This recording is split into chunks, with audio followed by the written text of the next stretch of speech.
तो साथियों शुरू हो चुका है हिंदी साहित्य में आदिकाल के महत्वपूर्ण प्रश्नों का पिटारा और मैं हूं डॉक्टर अम्बरीश शुक्ल। यदि आप मुझसे अभ्यास बैच लेना चाहते हैं जिसमें LT grade UP TGT PGT के चैप्टर वाइज सवालों को सॉल्व कराया जाएगा, 10 मॉडल पेपर दिया जाएगा, आपके डाउट्स क्लियर करवाए जाएंगे और ये सब टारगेट करके आपके परीक्षा को ध्यान में रख के, पैटर्न को, सिलेबस को ध्यान में रख के कराया जा रहा है। आप हमसे जुड़ने के लिए केवल व्हाट्सएप करिए, नंबर है 96 28 95 92 37। तो चलिए शुरू करते हैं आज की क्लास। सभी साथी जल्दी जल्दी आ जाएं, शुरू कर लेते हैं आज की क्लास। जितने भी साथी आ गए हैं फटाफट लाइक कर दें, आपके लाइक का बेसब्री से इंतजार रहता है। तो चलिए शुरू करते हैं आज की क्लास, फटाफट लाइक कर दीजिए। चलिए साथियों, तो पहला सवाल काफी आसान है, पहला सवाल काफी आसान है और इसी आसान सवाल से करते हैं श्री गणेश। चलिए, तो पहला सवाल है, दिखाई दे रहा है सबको? थोड़ा सा बड़ा कर दें। चलिए बड़ा करते हुए चलेंगे। पहला सवाल है कि उत्तर अपभ्रंशी पुरानी हिंदी है, यह किसका मत है? तो आप सब जानते हैं चंद्र शर्मा गुलेरी का है। वास्तविक हिंदी की शुरुआत भक्तिकाल से कौन मानता है? वास्तविक हिंदी की शुरुआत भक्तिकाल से कौन मानता है? रामचंद्र शुक्ल, हजारी प्रसाद, रामविलास शर्मा या फिर अजय तिवारी? देखिए, वास्तविक हिंदी की शुरुआत भक्तिकाल से मानने वाले हैं आचार्य हजारी प्रसाद द्विवेदी। शुक्ल जी हिंदी की शुरुआत अपभ्रंश से मानते हैं और जो हमारे एक इतिहासकार हुए हैं राम कुमार वर्मा, जिन्होंने आदिकाल और भक्तिकाल का ही वर्णन हिंदी साहित्य के इतिहास के अंतर्गत किया है। इसके अलावा एक ऐसे भी कवि हुए हैं, रचनाकार हुए हैं, या हम कह ले इतिहासकार, गणपति चंद्रगुप्त। गणपति चंद्रगुप्त ने हिंदी साहित्य के इतिहास की शुरुआत कहां से मानी है? तो देखते हैं कितने साथी सही जवाब देते हैं कि गणपति चंद्रगुप्त ने हिंदी साहित्य की शुरुआत कहां से मानी है। जल्दी से कमेंट करके बताइए। जितने साथी आ गए हैं फटाफट लाइक करें और सवालों के जवाब दें जल्दी से, फटाफट, टाइम मत लगाओ यार, जल्दी जवाब दो।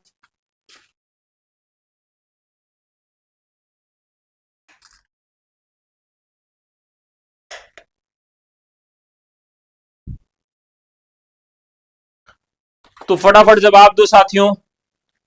यहां पर पूछा गया है कि वास्तविक हिंदी की शुरुआत भक्तिकाल से, तो मान लीजिए हजारी प्रसाद द्विवेदी ने। अब यहां बात की गई गणपति चंद्रगुप्त ने कहां से शुरुआत मानी है, यानी गणपति चंद्रगुप्त की बात करें तो उन्होंने जैन साहित्य से, किस साहित्य से? जैन साहित्य से उन्होंने हिंदी साहित्य की शुरुआत मानी है। साथियों, आप सब जानते हैं कि हिंदी में जैन साहित्य एक ऐसा पार्ट है जो कि सबसे प्रामाणिक है। प्रामाणिक क्यों है?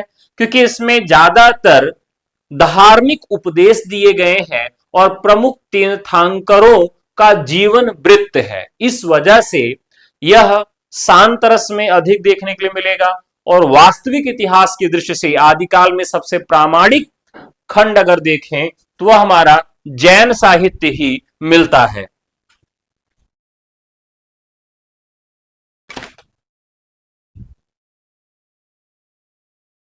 तो सबसे प्रामाणिक खंड कौन सा है? जैन साहित्य है आदिकाल में।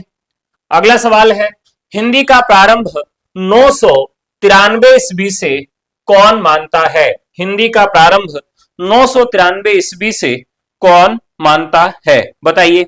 अब ध्यान रखिएगा, अब यहां जब हम शुरुआत करते तो 993 ईस्वी जब देखते हैं तो हमको लगता है कि यार ये क्या है, जबकि रामचंद्र शुक्ल की बात करें तो वो सारी बात किसमें करते हैं? संवत में करते हैं।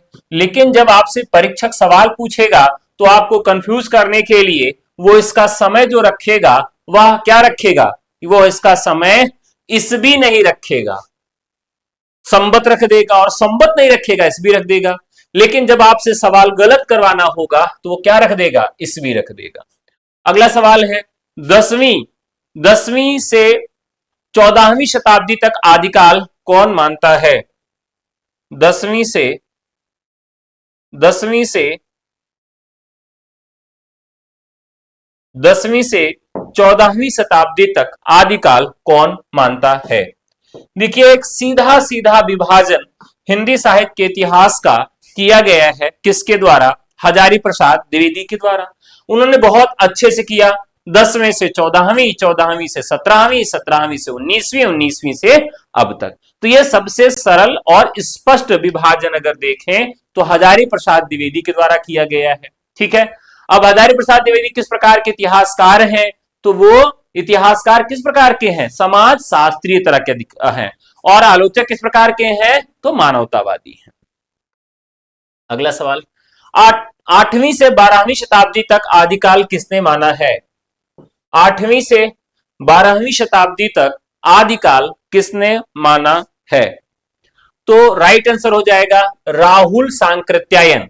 राहुल सांकृत्यायन ने 8वीं से 12वीं शताब्दी तक आदिकाल माना है। लाइक बढ़ाओ भाई, लाइक बढ़ाओ, 50 लाइक करिए फटाफट भाइयों। हिंदी के प्रारंभिक काल को सिद्ध सामंत युग किसने कहा है? तो राहुल सांकृत्यायन ने इसको सिद्ध सामंत युग कहा, लेकिन इसे प्रामाणिक नहीं माना गया, क्योंकि इसमें केवल सिद्धों की रचनाएं नहीं मिलती हैं, केवल सिद्धों की रचनाएं इसमें नहीं मिलती हैं, जिसकी वजह से इसे हम प्रामाणिक विभाजन नहीं कह सकते हैं। ठीक है, अब यहां पर कुछ चीजें ध्यान से समझिएगा कि भारत में जब अंग्रेज आए और जब इस्लाम आया, तो इस्लाम और अंग्रेजों के आने के बाद ये सिद्ध कहां चले गए? तो ये भारत के पूर्वी क्षेत्रों में इनका निवास स्थान था। भारत के पश्चिमी क्षेत्रों में हमारे नाथों का था। तो पश्चिमी क्षेत्र में नाथ थे और पूर्वी क्षेत्रों में कौन थे? आपके सिद्ध थे। लेकिन जब सिद्ध के ऊपर बवाल आया कि छोड़ छोड़ भाग गए, और कहां भागे? ये भोट देश चले गए, जिसको वर्तमान में हम क्या कहते हैं? भूटान कहते हैं। तो वर्मा और भूटान में ये छोड़कर चले जाते हैं। तो यहां पर राहुल सांकृत्यायन ने इसकी बात की। देखिए, सिद्धों में भी बहुत सारी चीजें आपको याद रखना है। एक चीज और आपको याद रखना है कि जो सिद्ध थे वह किसकी उपासना करते थे? तो सिद्ध जो थे ये मुख्यतः तो थे आपके बौद्ध धर्म से संबंधित, लेकिन ये जो पूजा करते थे, ये पूजा किसकी करते थे? शिव की और शक्ति की। इसमें भी सवाल पूछा जाता है कि शिव और शक्ति के किस रूप की पूजा करते थे? तो शिव और शक्ति के युगल रूप की पूजा करते थे। किस रूप की पूजा करते थे साथियों? तो शिव और शक्ति के युगल रूप की यह पूजा करते थे। ठीक है, अगला सवाल लेते हैं। आदिकाल की आरंभिक सीमा 643 ईस्वी, 643 ईस्वी और अंतिम सीमा 1400 ईस्वी कौन मानता है? देखिए, ये सवाल है बहुत आसान, लेकिन इसे याद करना थोड़ा सा कठिन है क्योंकि ये डेट है। तो देखिए, आदिकाल की सीमा को बहुत ही कम आचार्यों ने रखा है। ग्रियर्सन ने भी इसकी सीमा को किया है। तो राइट आंसर हो जाएगा, ग्रियर्सन ने आदिकाल की आरंभिक सीमा 643 और अंतिम सीमा 1400 मानी है। अब बात करें कि जो उन्होंने हिंदी साहित्य के इतिहास को कितने भागों में विभाजित किया है? तो 11 भागों में। 1529 ईस्वी को आदिकाल की अंतिम सीमा कौन मानते हैं? साथियों, ये सही जवाब जो दे देगा उसको रसगुल्ला खिलाऊंगा। भाई, मेरे पास रसगुल्ला है, रसगुल्ला मुझे बहुत पसंद है, इसलिए मैं सबको रसगुल्ला ही खिलाता हूं। तो बताइए, 1529 ईस्वी को आदिकाल की अंतिम सीमा किसने माना है? देखते हैं कौन कौन सही जवाब दे रहा है, कौन साथी आया है। तो यहां पर प्रियांशु गुप्ता 11 भाग, चलिए ठीक है। चलो भाई, रसगुल्ला देखते हैं कौन लेके जाता है आज का। 1529 ईस्वी को आदिकाल की अंतिम सीमा किसने माना है?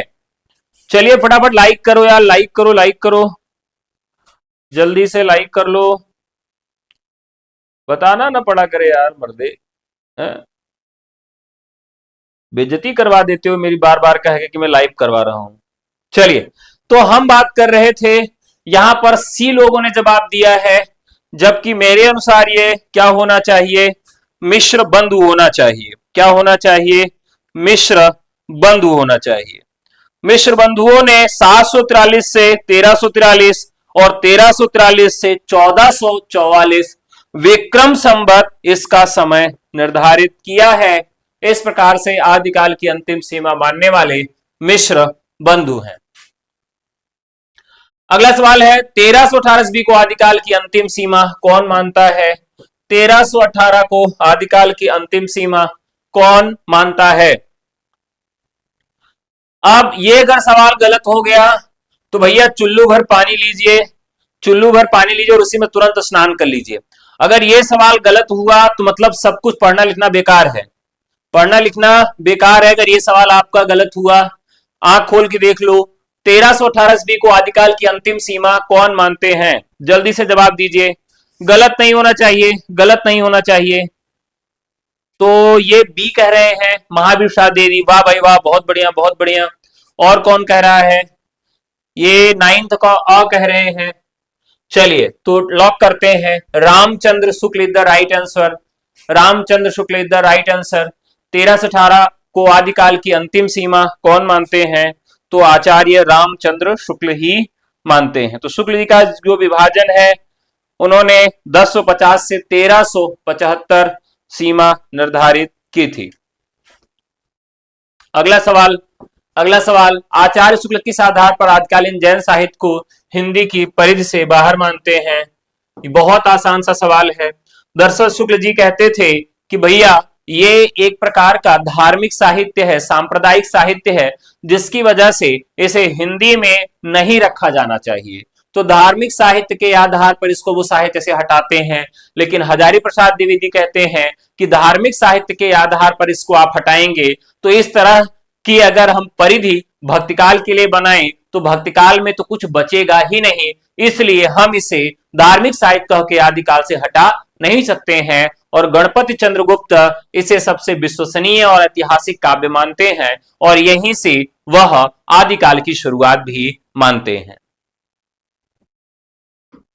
अगला सवाल साथियों, अंतर द्वंद्व ग्रस्त मानवीय भावों की जटिलता के सूक्ष्म मनोवैज्ञानिक विश्लेषण के लिए आदिकाल में किस साहित्य को पहचाना जाता है? भैया ये तो एकदम गर्दा उड़ाने वाला सवाल है राजा, गर्दा उड़ाने वाला सवाल है। गलत नहीं होना चाहिए जवाब। फटाफट लाइक करो, क्वेश्चन का जवाब दो कमेंट में आके। जब आप कमेंट में क्वेश्चन टाइप करके जवाब देते हो तो अगर गलत हो गया तो आपको पछतावा होता, वो सवाल आपको याद हो जाता है, और अगर सही होता तो आपका कॉन्फिडेंस बढ़ जाता है। लेकिन आप कुछ भी नहीं करते, उदासीन बने रहते हो, तो भैया कुछ नहीं होगा। तो अंतर्द्वंद्वग्रस्त मानवीय भावों की जटिलता के सूक्ष्म मनोवैज्ञानिक विश्लेषण के लिए आदिकाल में किस साहित्य को पहचाना जाता है? तो यह सवाल बहुत महत्वपूर्ण है। अंतर्द्वंद्वग्रस्त मानवीय भावों की जटिलता के सूक्ष्म मनोवैज्ञानिक विश्लेषण के लिए, जैसे बहुत लोग क्या कहते हैं कि मैं जैनी हो गया, या जैन फूड का आपने नाम सुना होगा, जीवों पर दया की बात आपने सुनी होगी। यानी अंतर्द्वंद जो मानवीय भावों की जटिलता का सूक्ष्म मनोवैज्ञानिक विश्लेषण है वो कहां मिलता है? वह जैन कवियों के साहित्य में मिलता है। किसके साहित्य में मिलता है? तो जैन कवियों के साहित्य में। ईमानदारी से वाली लड़की कहां है? अच्छा चलिए, अगला सवाल, रासो साहित्य किस काल की साहित्यिक प्रवृत्ति है? रासो साहित्य तो आप सब जानते हैं आदिकाल की है। आपको बता दें साथियों, आदिकाल में 6 प्रकार का साहित्य देखने के लिए मिलता है। आदिकाल में 6 प्रकार का साहित्य देखने के लिए मिलता है और 2 नाम यहां पर आपको एकदम मिलते जुलते मिलेंगे। यानी एक तो मिलेगा रास, इसको क्या कहते हैं? तो रास को जरूर याद रखिएगा, इसे हम जैन साहित्य कहते हैं। रासो अगर यही हो जाएगा तो रासो को हम क्या कहेंगे? चारण साहित्य भी कहते हैं। नाथ लौकिक और अपभ्रंश, नाथ लौकिक साहित्य और अपभ्रंश। अब ये हो गया 5। इसमें क्या बचता है? सिद्ध बचता है। सिद्ध बचता है जिसे हम बौद्ध साहित्य भी कहते हैं। तो इस प्रकार से आदिकाल में आदिकाल में कुल कितने प्रकार के थे? तो 6 प्रकार के साहित्य थे। रास या जैन, रासो या चारण, सिद्ध, नाथ, लौकिक और अपभ्रंश। तो साथियों पूछा भी जाता है कौन सी रचना अपभ्रंश काव्य है, कौन सी रचना लौकिक साहित्य के अंतर्गत आती है। नाथ साहित्य की विशेषताएं पूछी जाएंगी। रास और रासों में अंतर जानते रहिएगा। रास क्या है? जैन है, जो जिसमें चरित काव्य लिखे गए, और रासो जिसमें चारण काव्य लिखे गए, जैसे पृथ्वीराज रासो इत्यादि। ठीक है, याद रहेगा साथियों। चलो फटाफट शुरू करते हैं अगले सवाल की दास्तां। भाट और चारण कवियों ने किस प्रकार के साहित्य की रचना की है? भाट और चारण कवियों ने किस प्रकार की साहित्य की रचना की है? तो ये ज्यादातर साहित्य जो है आपका राजस्थान से संबंधित मिलेगा। तो राजस्थान में डिंगल और पिंगल दो शैलियों का प्रयोग करके इन्होंने रासो साहित्य का निर्माण किया है। तो भाट और चारण कवियों ने किस साहित्य की रचना की है साथियों? तो इन्होंने रासो साहित्य की रचना की है। अगला सवाल है, रास काव्य में जीवन के अनुभवों की व्याप्ति है, जबकि रासो काव्य परंपरा में किन पक्षों का चित्रण है? अब ये इतना सरल सवाल है, इतना सरल सवाल है मुन्ना, कि गलत नहीं होना चाहिए। ठीक है, छोटे बच्चों क्या कहा जाता है? मुन्ना कहा जाता है ना। तो मुन्ना, ये इतना आसान सा सवाल है कि गलत नहीं होना चाहिए। फटाफट जवाब दो। रास काव्य में जीवन के विभिन्न अनुभवों की व्याप्ति है, जबकि रासो काव्य पर किन पक्षों का चित्रण है? प्रश्न संख्या 14 है, गलत नहीं होना चाहिए, मुक्का मार के नाक तोड़ देंगे। ठीक है, चलिए जल्दी से जवाब दीजिए। तो राइट आंसर हो जाएगा प्रेम और युद्ध, शास्त्र और रीति, भक्ति और मोक्ष, तर्क और विमर्श। देखिए एक ही काम था, क्या था कि या तो भैया किसी की पराई स्त्री या किसी की पुत्री या सुंदर रानी कन्या कोई भी दिख जाए तो उसके लिए युद्ध के लिए तत्पर हो जाते थे, और क्या करते थे? उससे युद्ध करके और उसको जीत कर लाते थे। यानी इनके जीवन में दो ही काम था, युद्ध करना, और युद्ध किसके लिए होते थे? मुख्यतः स्त्रियों के लिए होते थे। और प्रेम, तो प्रेम और युद्ध ये दो चीजें ही इनके यहाँ देखने के लिए मिलती हैं। तो किसके यहाँ मिलती हैं? रासो परंपरा में देखने के लिए चीजें मिलती हैं। अगला सवाल है, रासो साहित्य किस समाज की उपज है? रासो साहित्य किस समाज की उपज है? साथियों ये भी बहुत आसान सा सवाल है। रासो साहित्य किस समाज की उपज है? तो देखिए एक तो होता है जमींदार। देखिए हम अगर थोड़ा सा क्रम बनाएं, एक होता है राजा, राजा के बाद होता है एक सामंत, सामंत के बाद होता है जमींदार, जमींदार के बाद क्या होता है? मजदूर। ठीक है, मजदूर। अब यहां अगर हम देखें तो सबसे पहला जो हमारा था वो राजा था। राजा, राजाओं के दरबार टूटे तो छोटे छोटे सामंतों के रूप में विभक्त हो गए, सामंतों के बाद वो जमींदार के रूप में आ गए, और अंत में मजदूर के रूप में आ गए। तो जो सामंत थे, रासो साहित्य किस समाज की उपज है? तो सामंती समाज की उपज है। यहां पर पुरुष सत्ता का बहुत ही ज्यादा वर्चस्व देखने के लिए मिलता है। राइट आंसर हो जाएगा सामंती समाज। आदिकालीन लोककंठ में चसने वाली वीर गौती परंपरा की दो रचनाएं कौन सी हैं?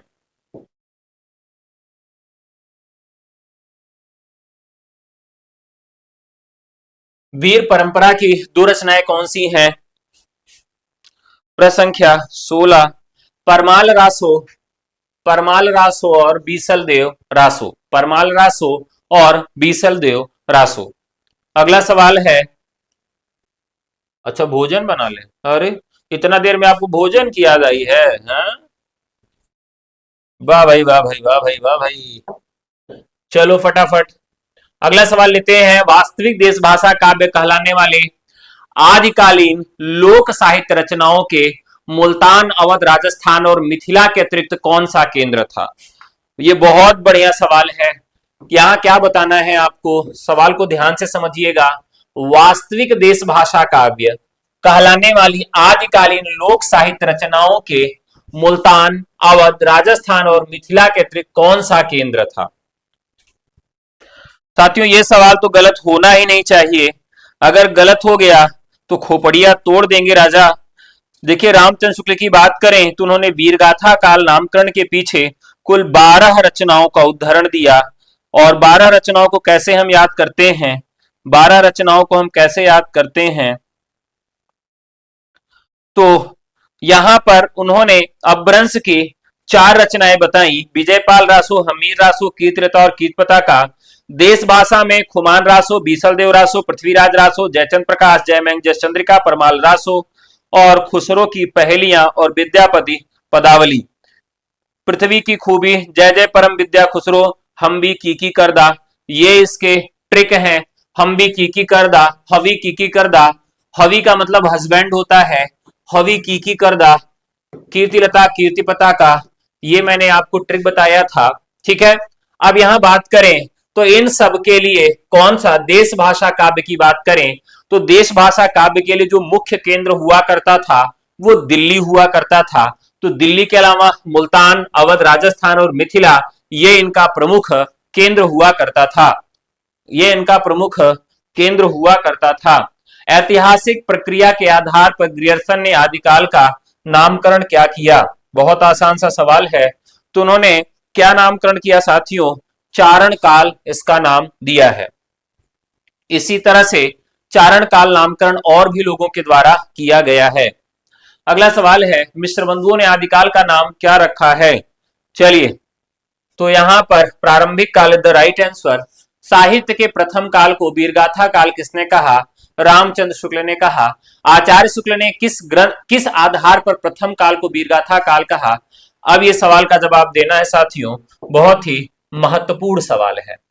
क्या सवाल है कि आचार्य शुक्ल ने किस आधार पर इसे वीरगाथा काल कहा? किस आधार पर वीरगाथा काल कहा? ऐतिहासिक, सामाजिक, वास्तविकता के आधार पर, ऐतिहासिक, सामाजिक, वास्तविकता के आधार पर, कल्पना के आधार पर, मिश्र बंधुओं के आधार पर या फिर ग्रियर्सन के आधार पर? ध्यान रखिएगा, तो ऐतिहासिक और सामाजिक वास्तविकता के आधार पर उन्होंने इसको वीरगाथा काल नाम दिया और इसमें कुल 12 रचनाएं बताई जिसमें 8:4 का रेशियो बना। 4 का मतलब है कि हवी की करदा, 4 का मतलब है हवी की करदा। हवी का मतलब क्या हो जाएगा? ह से हमीर रासु, वी से विजयपाल रासु, की यानी कीर्तिलता और कीर्ति पताका, पृथ्वी की खूबी, जय जय परम विद्या खुसरो, ये उनकी 8 रचनाएं हो जाएंगी। इस प्रकार से 8-4 बराबर 12 रचनाओं के आधार पर इन्होंने इसका नामकरण वीरगाथा काल किया। अगला सवाल, हिंदी साहित्य का आलोचनात्मक इतिहास किसने लिखा है? रामकुमार वर्मा ने लिखा है। कब लिखा है? तो डेट भी याद रखना, 1938 में। अगला सवाल, हिंदी साहित्य के प्रथम काल को संधि काल एवं चारण काल किसने कहा? रामकुमार वर्मा ने कहा। हिंदी साहित्य का उद्भव विकास किसकी पुस्तक है? हिंदी साहित्य का उद्भव और विकास, ये सवाल तो बता ही देंगे आप लोग, आसान सा सवाल है। देखिए, जो आसान सा सवाल है उसमें ज्यादा टाइम नहीं लेंगे आपका हम। फटाफट बताइए, हिंदी साहित्य का उद्भव और विकास किसकी पुस्तक है? चलिए फटाफट बताइए, 24 नंबर का सवाल, हिंदी साहित्य का उद्भव और विकास किसकी पुस्तक है? रामचंद्र शुक्ल की, वर्मा जी की? बताओ बताओ बताओ। 24 का सी एकदम राइट आंसर है, हजारी प्रसाद द्विवेदी का। प्रथम काल का नामकरण आदिकाल किसने किया? हजारी प्रसाद द्विवेदी ने किया। किसकी प्रेरणा से किया? तो शुक्ल जी के इतिहास के विभाजन की प्रेरणा से इन्होंने इसका नाम आदिकाल रखा है। प्रथम काल को आदिकाल कहने का आचार्य हजारी प्रसाद द्विवेदी का आधार क्या था? तो साहित्य की प्रवृत्तियां, संकल्पना, मिश्र बंधु विरोध या फिर विचारधारा? बताओ साथियों। 26 नंबर का सवाल है, काफी महत्वपूर्ण सवाल है, फटाफट आप लोग जवाब देंगे जल्दी से। तो देखिए, उनको प्रेरणा तो रामचंद्र शुक्ल के हिंदी साहित्य के इतिहास से मिली, लेकिन इसमें ज्यादातर जो साहित्यिक प्रवृत्तियां थी वो शुरुआत की थी, आदि की थी, आरंभ की थी, अथ की थी। इस वजह से उन्होंने साहित्यिक प्रवृत्तियों के आधार पर इसका नामकरण किससे किया? आदि काल से किया। अगला सवाल है साथियों, 84 सिद्धों में आदि सिद्ध किसे माना जाता है? 84 सिद्धों में आदि सिद्ध किसे माना जाता है? देखिए, जो सिद्धिज्म की परंपरा है, सिद्धों की जो परंपरा है साथियों, ये आप जरूर याद रखिएगा, क्योंकि सिद्धों से और नाथों से सवाल पूछा जाना तय है, सिद्ध से और नाथ से सवाल रहेगा। ठीक है, तो 84 सिद्धों में आदि सिद्ध किसे माना जाता है? तो आप इसका राइट आंसर क्या देंगे? सरहपा इनको आदि सिद्ध माना जाता है। योगिनियां कितनी थीं? राहुल सांकृत्यायन ने कुल 84 सिद्धों की संख्या माना और जिसमें उन्होंने 4 योगिनी माना। कितनी योगिनी माना? योगिनियों की संख्या 4 माना। कौन कौन सी योगिनी थी? तो लक्ष्मी करा योगिनी थी, मेखलापा मेखलापा उनकी योगिनी थी, कनखलापा कनखलापा और मणिभद्रा। आप सब मुझे बताएंगे, कि रामचंद्र शुक्ल ने कितनी योगिनियों को माना है? रामचंद्र शुक्ल ने कितनी योगिनियों को माना है? ठीक है, अब यहां देखिए, लक्ष्मीकरा, मेखलापा, कनखलापा और मणिभद्रा। कैसे याद रहेगा? कैसे याद रहेगा? सबसे पहले क्या करेंगे? एक लक्ष्मी जी की मूर्ति बनाएंगे और उनकी मेखला बनाएंगे। मेखला बनाने के बाद उनका कान बनाएंगे। कान बनाने के बाद उनको मड़ियों की माला पहना देंगे और इसमें चारों योगिनियां आपकी शामिल हो गई। कैसे याद रखेंगे? एक लक्ष्मी जी की मूर्ति बनाएंगे, मूर्ति में उनकी मेखला सजा देंगे। मेखला सजाने के बाद उनके कनखलापा कान बना देंगे। कान बनाने के बाद उनको मड़ियों की माला बना देंगे और क्या तैयार हो जाएंगी? 4 हमारी योगिनियां तैयार हो जाएंगी। अब ध्यान रखना है कि शुक्ल जी ने केवल 3 ही योगिनियों को उन्होंने स्वीकार किया। अब जो सबसे अंतिम में लटका हुआ है वो क्या है? वो है मणि, यानी शुक्ल जी ने मणिखलापा को स्वीकार नहीं किया। ठीक है, उन्होंने मेखलापा को स्वीकार नहीं किया। ध्यान रखिएगा।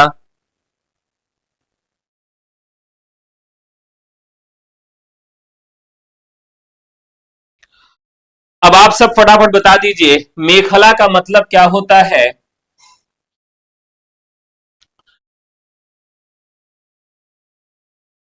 अच्छा, मेखला को नहीं माना। चलिए मैं फिर से बताता हूं। आप क्या करिए, पहले एक लक्ष्मी जी की मूर्ति बना दीजिए। लक्ष्मी जी की मूर्ति बनाया, फिर इसमें आप कान बना दीजिए, लक्ष्मी करा और कनखलापा। अब इनको क्या करिए, इनको बढ़िया से मड़ियों से सजा दीजिए। मड़ियों से सजा दीजिए। मड़ियों से सजाने के बाद इनको मेखला पहना दीजिए। क्या पहनाइए? मेखला। तो मेखला का मतलब क्या होता है? मेखला का मतलब करधनी, किंकणी या धागे आदि की करधनी। करधनी कहां पहनी जाती है? करधनी कहां पहनी जाती है? कमर में। कर धनी, देखिए कर मतलब हाथ होता है, धनी लेकिन कहां पहनी जाती है? कमर में पहनी जाती है। तो ये जो करधनी है, ठीक है, मेखला, मेखला का जो अर्थ है वो करधनी भी है, किंकणी भी है, धागे की करधनी भी है। ठीक है, तो ठीक है, अब इसे ध्यान रखना है कि इस चित्र को याद रखिएगा, लक्ष्मी को याद रखिएगा, कान याद रखिएगा लक्ष्मी का, मड़ियों की माला याद रखिएगा और उनकी करधनी यानी कि मणि आपकी कनखला मेखला याद रखिएगा। शुक्ल जी ने बस यही जो इनकी करधनी है उसको स्वीकार नहीं किया, यानी मेखला को स्वीकार नहीं किया। ठीक है, याद रहेगा कि नहीं याद रहेगा? याद रहेगा। चलिए फटाफट लाइक कर दो यार, आप तो लाइक नहीं करते यार, अंगूठा कटवा लेंगे।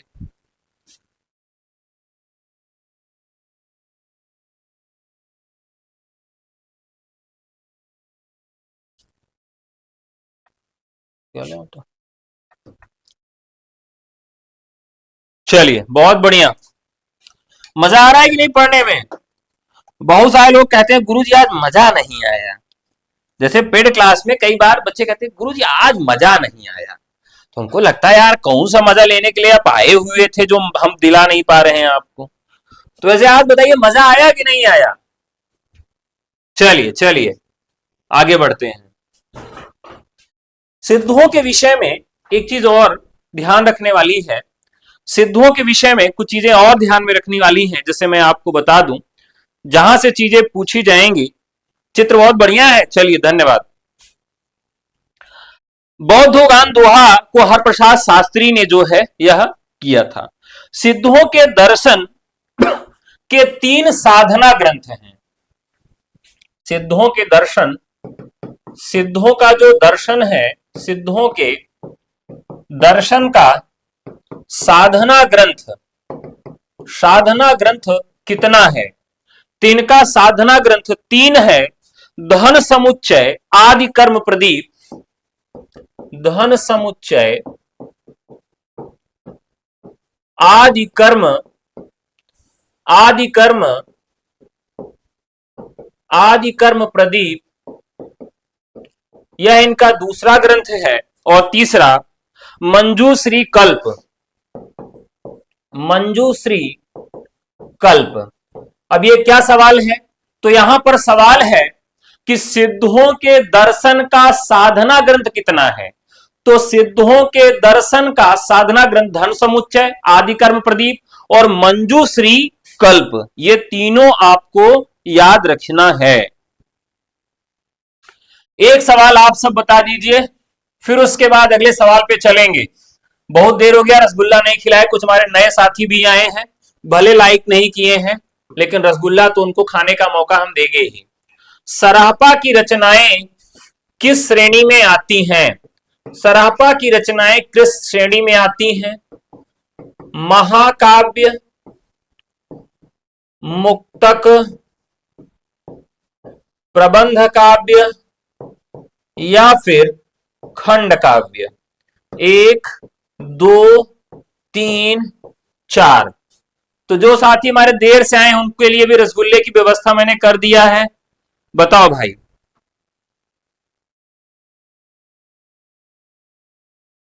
हाँ एकदम सही है, श्री पर्वत पर लिखे गए। आप बताओ,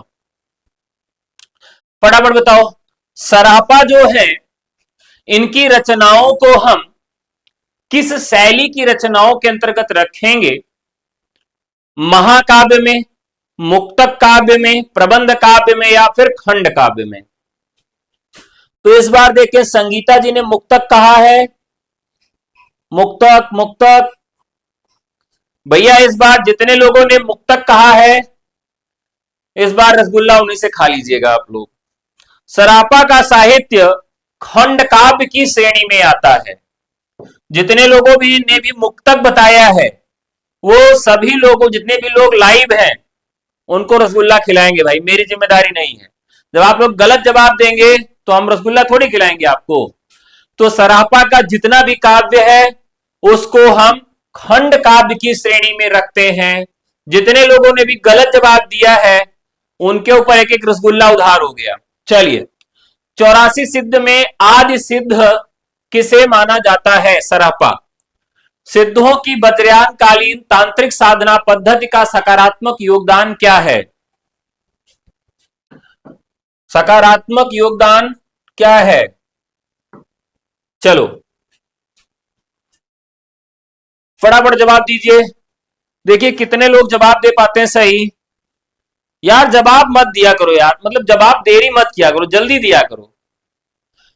सिद्धों की वज्रयान कालीन तांत्रिक साधना पद्धति का सकारात्मक योगदान क्या है? स्त्री एवं शूद्रों के लिए उपासना सुलभ हो गई, ब्राह्मण क्षत्रिय संघर्ष करने लगे, सामंत और श्रीमंत शिक्षित हुए, वणिक वर्ग राजनीति करने लगा। वणिक वर्ग राजनीति करने लगा। क्या ऐसा मामला उठ गया था? देखिए सारे सवाल यहीं से ही आएंगे। एक चीज आपको बता दें कि हुआ क्या कि जैसे हिंदू धर्म में इतना ज्यादा जादू, टोना, टुटका और आडंबर था कि उस आडंबर में जो निचली जातियां थी वो सेट नहीं हो पा रही थी, क्योंकि सनातन धर्म में एक समय बहुत ज्यादा आडंबर आ गया था। तो जो छोटी और निचली तबके की जातियां और लोग थे उसमें जुड़ नहीं पा रहे थे।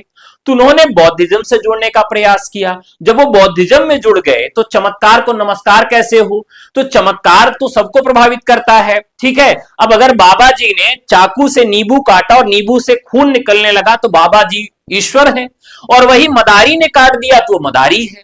तो यानी चमत्कार नहीं होगा तो फिर कैसे लोग आकर्षित होंगे। तो उसी चीज को चमत्कृत करने के लिए सिद्धों ने भी हिंदू के बहुत सारे जादू टोने टोटके, यहां तक कि संस्कृत के मंत्रों को भी उन्होंने अपने में समाहित किया, चर्या पदों का निर्माण किया, सांध्य जो उनकी भाषा थी उसको स्वीकार करते हुए उन्होंने योगिनियों से सिद्धि की, और इस प्रकार से उन्होंने स्त्री एवं शूद्रों के लिए उपासना को सुलभ बनाया। तो इसके पहले जो स्त्री और शूद्र थे उनके लिए उपासना पद्धति वह सुलभ नहीं थी। ठीक है, ए भैया अगर आपस में बतियाओगे ना तो खोपड़ी पकड़ के लटा देंगे, समझ लीजिए। चलिए अगला सवाल, किताबी ज्ञान को किसने अपूर्ण सिद्ध किया? किताबी ज्ञान को किसने अपूर्ण सिद्ध किया? सगुण कवियों ने, तांत्रिक साधना ने, अद्वैतवाद ने, या फिर जैन कवियों ने? अगर साथियों ये जो सवाल है अच्छे लगे तो लाइक कर दिया करो ना। किताबी ज्ञान को किसने अपूर्ण सिद्ध किया? वाह क्या सवाल है, मजा आ गया। किसने? सगुण कवियों ने। तो भैया ये काहे करेंगे, ये तो उसके पोषक ही थे। तांत्रिक साधना ने, अद्वैतवाद ने, या फिर जैन कवियों ने? तो जैन कवियों ने, अद्वैतवाद ने, सबने माना, लेकिन तांत्रिक साधना ने क्या किया? किताबी ज्ञान को अपूर्ण सिद्ध कर दिया। और ये तांत्रिक ज्ञान देखने के लिए कहां मिलता है? ठीक है, ये तांत्रिक ज्ञान देखने के लिए कहां मिलता है सबसे ज्यादा? तो सिद्धों के यहां यह परिपाटी देखने के लिए मिलती है, तंत्र साधना। बौद्धों की निवृत्ति मूलक दुखवादी साधना पद्धति को निरस्त कर सिद्धों ने किसे प्रतिष्ठित किया? वाह भाई, 100% का सवाल है। कितने टके का? 100% का सवाल है, बहुत बढ़िया सवाल है। कुछ लोग भागे जा रहे हैं यार, भागा मत करो, जवाब दिया करो, लड़ो, फटाफट जवाब दो। ऐसे सवाल हो सकता है कि आपने कम देखे हो, कुछ सवाल तो ऐसे होंगे जो आप पहली बार देख रहे होंगे। तो बौद्धों की निवृत्ति मूलक दुखवादी साधना पद्धति को निरस्त कर सिद्धों ने किसे प्रतिष्ठित किया? तो देखिए बौद्धिज्म किसका था? दुखवाद से काफी कुछ प्रभावित था। महादेव वर्मा भी आप देखिए यहां पर देखने के लिए मिलती हैं। महादेव वर्मा से भी सवाल पूछा था किस प्रकार का उनके यहां दर्शन है, तो निवृत्ति मूलक दुखवादी साधना पद्धति है उनके यहां। तो सिद्धों के यहां इसको स्वीकार नहीं किया गया क्योंकि बौद्धिज्म से बहुत कुछ अलग है सिद्ध पद्धति।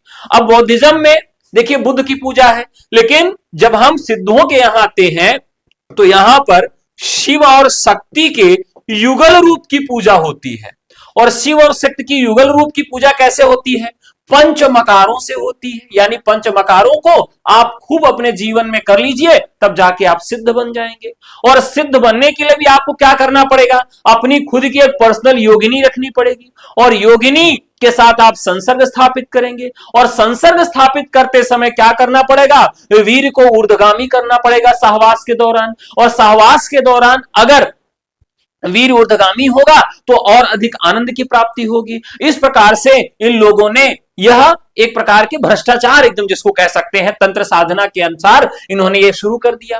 तो इन्होंने जो इनकी मुख्य कॉन्सेप्ट जो था बौद्धिज्म का, निवृत्ति मूलक दुखवादी साधना, उसको इन्होंने निरस्त कर दिया और उसके स्थान पर इन्होंने किसको लाकर पटक दिया? यानी क्या इन्होंने स्वीकार कर दिया। तो इनके यहां क्या सबसे प्रमुख था? इनके यहां क्या सबसे प्रमुख था? अभी अभी मैंने बताया कि भैया कुछ भी हो लेकिन मजा आना चाहिए गुरु। मजा का मतलब आनंद। यानी इनके यहां जो दुख का कॉन्सेप्ट था उसको हटाकर किसको स्थापित किया गया? आनंद। यानी सब कुछ इनका उद्देश्य क्या था? आनंद था। अगला, बौद्धों ने शून्य विज्ञान और महासुख किसके अवयव निर्धारित किए हैं? सवाल अच्छे लगे तो फटाफट लाइक करते जाना मेरे साथी। अगला सवाल है, बौद्धों ने शून्य विज्ञान और महासुख किसके अवयव निर्धारित किए हैं? सवाल नए मिल रहे हैं कि नहीं मिल रहे हैं? मजेदार सवाल मिल रहे हैं कि नहीं मिल रहे हैं बताने।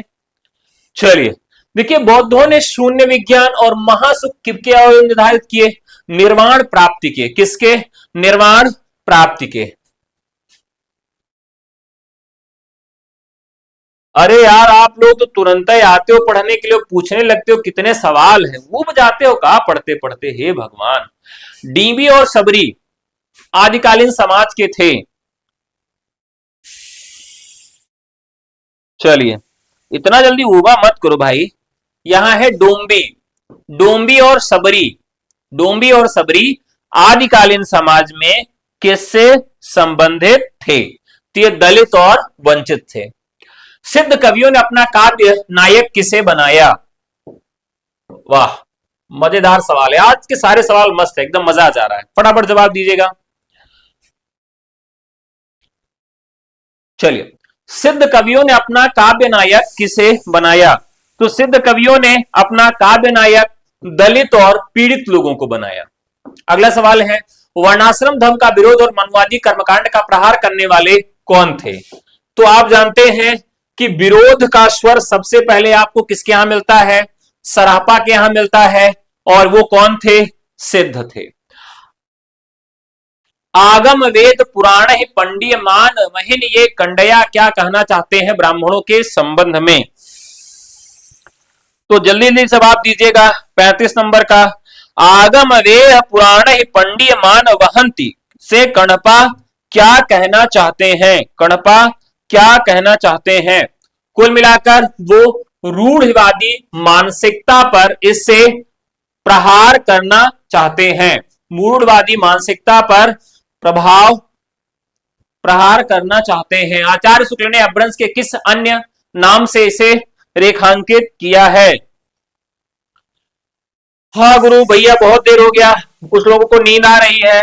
तो चलिए भैया, रसगुल्ला आपका तैयार हो गया है। चलिए फटाफट जवाब दीजिए सही, और रसगुल्ला खा के जाइए।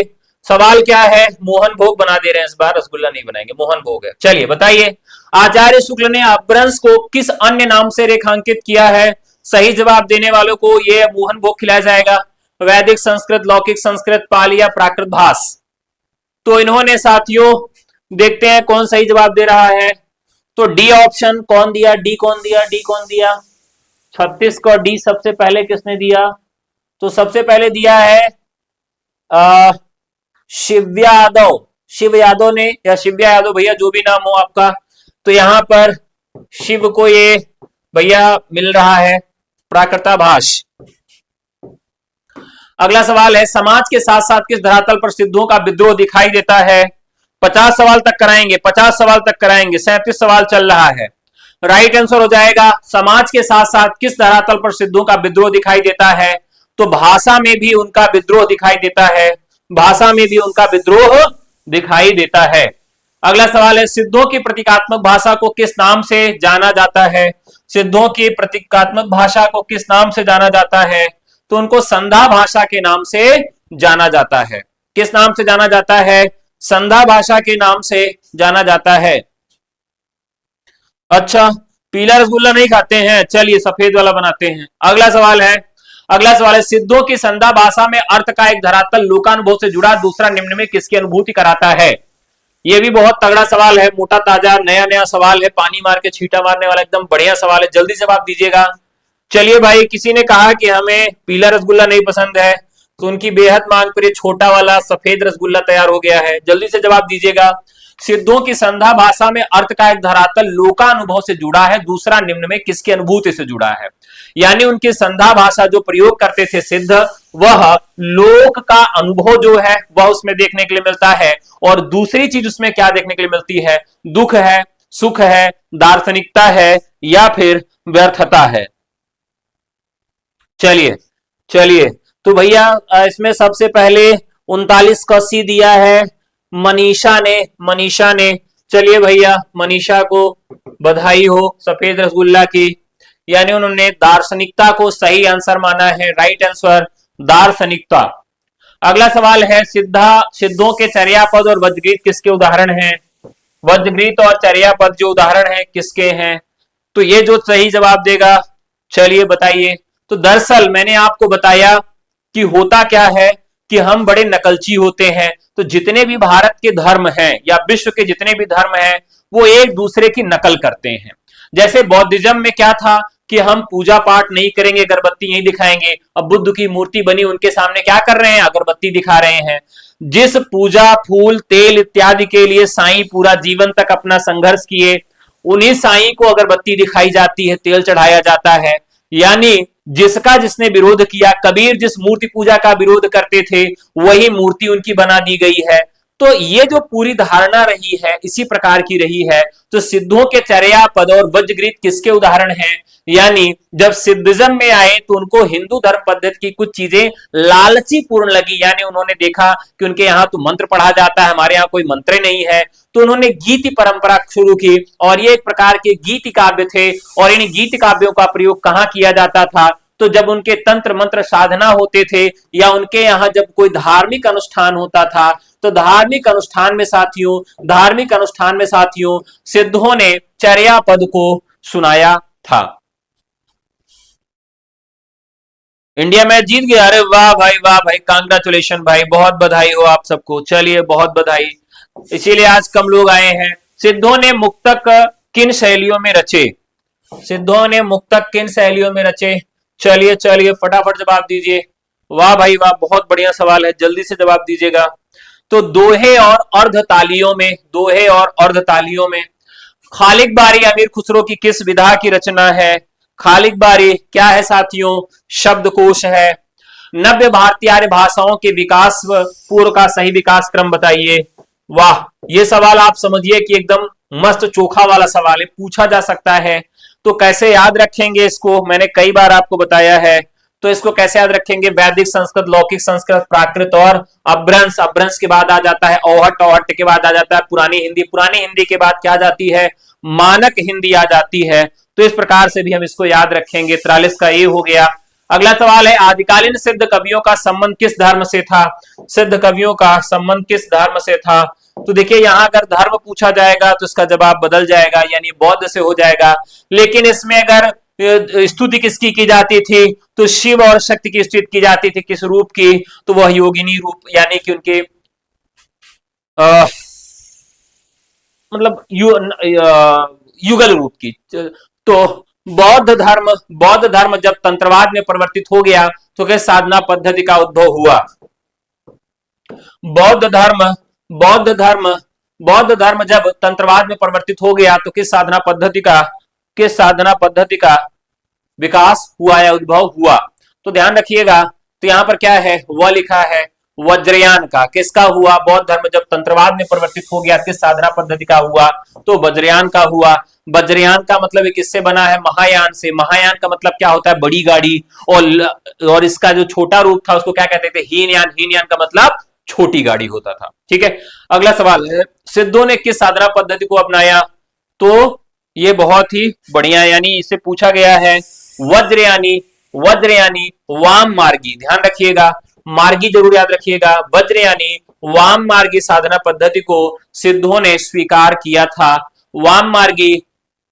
वज्रयानी वाम मार्गी सिद्धों ने किस साधना पद्धति को अपनाया था? ठीक है, चलिए अगला सवाल है, सिद्धों ने अपने साहित्य में देह योग और समाधि के साथ साथ किस अवस्था का वर्णन किया है?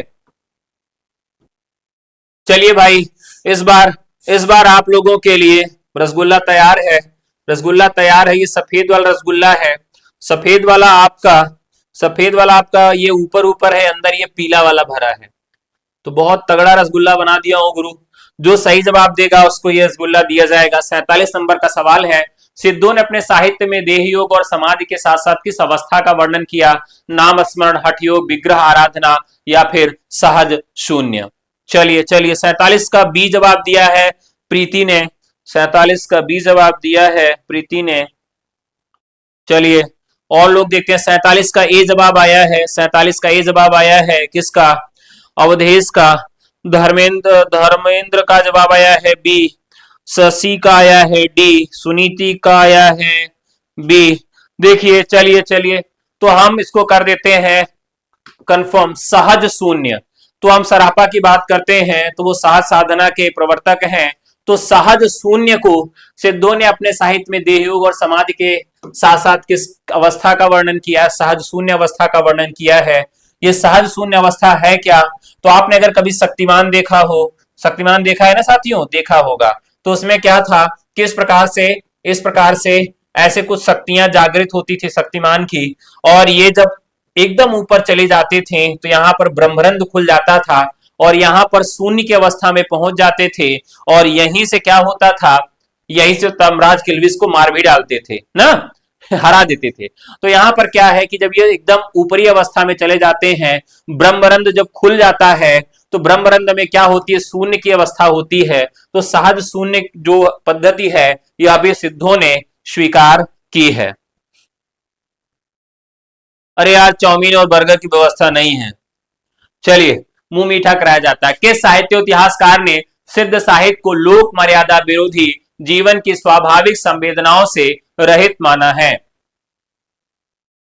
चलिए फटाफट बताइए, फटाफट फटाफट फटाफट फटाफट बताइए।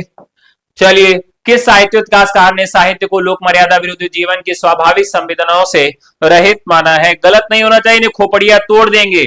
तो एकदम राइट आंसर हो जाएगा रामचंद्र शुक्ल। रामचंद्र शुक्ल इसको स्वीकार नहीं करते हैं, स्वीकार नहीं करते हैं किसको, साहित्य इतिहासकार सिद्ध साहित्य को लोक मर्यादा विरोधी मानते हैं। इसी वजह से सिद्ध साहित्य को, नाथ साहित्य को या फिर जैन साहित्य को सांप्रदायिक साहित्य के अंतर्गत रखते हैं और अभ्रंश साहित्य से वो अपने साहित्य की शुरुआत करते हैं। यानी Ramchandra Shukla the right answer. 48 number का सवाल। 49 नंबर का सवाल है साथियों, 49 नंबर का सवाल है, 49 नंबर का सवाल है। सवाल क्या है, साहित्यिक, सामाजिक और सांस्कृतिक परिदृश्य का सर्वप्रथम किसकी उपस्थिति दर्ज हुई? सिद्ध कवि, जैन कवि, नाथ कवि या फिर रासो कवि? गुरु गलत नहीं होना चाहिए, गलत नहीं होना चाहिए, तो जल्दी जल्दी जवाब दीजिए। साहित्यिक, सामाजिक और सांस्कृतिक परिदृश्य पर सर्वप्रथम सर्वप्रथम किसकी उपस्थिति दर्ज हुई? तो अगर सर्वप्रथम की बात की जाएगी तो सिद्ध कवियों की उपस्थिति दर्ज हुई। चलिए अगला सवाल लेते हैं। आदिनाथ किसे कहा जाता है? आदिनाथ किसे कहा जाता है? आदिनाथ किसे कहा जाता है? साथियों आप लोगों के लिए एक बैच शुरू किया गया जिस बैच का नाम अभ्यास है। एलटी ग्रेड और यूपी टीजीटी पीजीटी का चैप्टर वाइज प्रैक्टिस और 10 मॉडल पेपर के साथ रिकॉर्डेड क्लास चाहते हैं तो व्हाट्सएप करिए 9628959237 पर। यदि आप DSSB का फुल कोर्स चाहते हैं, जीडीसी का फुल कोर्स चाहते हैं, यूजीसी हिंदी का फुल कोर्स चाहते हैं, तब भी आपको व्हाट्सएप करना है 9628959237 पर। तो ये सवाल आपका क्वेश्चन ऑफ द डे है। इस सवाल का जवाब आप कमेंट बॉक्स में देंगे। आज के यही सारे सवाल थे और निश्चित तौर पर आज आपको मजेदार अच्छे सवाल मिले होंगे, कुछ सीखने के लिए मिला होगा। अच्छा लगा हो तो लाइक करके जरूर जाइएगा। पुनः आप लोगों से मुलाकात होगी कल, तब तक के लिए नमस्कार, जय हिंद, धन्यवाद।